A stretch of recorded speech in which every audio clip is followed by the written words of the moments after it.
तुगलकाबाद किले में आपका स्वागत है, जो तुगलक वंश की महत्वाकांक्षा और दूरदर्शिता की एक यादगार याद दिलाता है।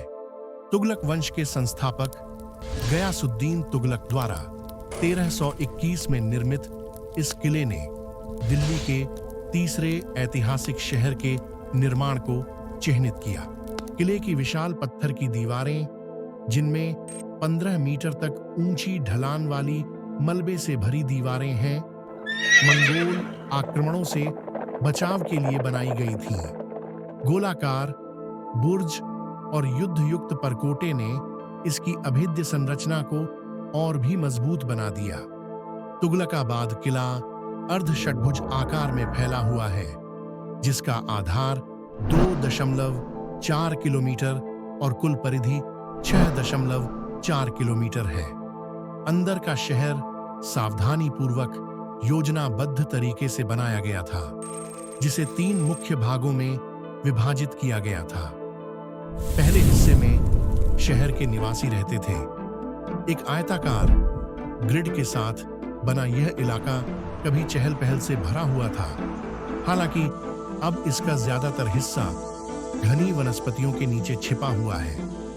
दूसरा खंड गढ़ किले के सबसे ऊंचे स्थान पर स्थित है।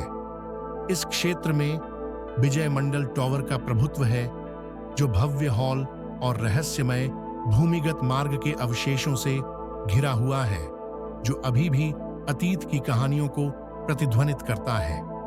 तीसरा भाग शाही महल परिसर है, जहां शासक निवास करते थे। मीनार के नीचे एक लंबा भूमिगत मार्ग है, जो किले के परिष्कृत डिजाइन और उसके शासक की रणनीतिक दूरदर्शिता का प्रमाण है। दक्षिण में गयासुद्दीन तुगलक का मकबरा है, जो एक ऊंचे पुल से किले से जुड़ा हुआ है। लाल बलुआ पत्थर और सफेद संगमरमर से बना यह मकबरा दिल्ली की सबसे अच्छी तरह से संरक्षित तुगलक युग की संरचनाओं में से एक है। किले के दक्षिण में एक विशाल कृत्रिम जलाशय है, जो कभी शहर को पानी उपलब्ध कराता था।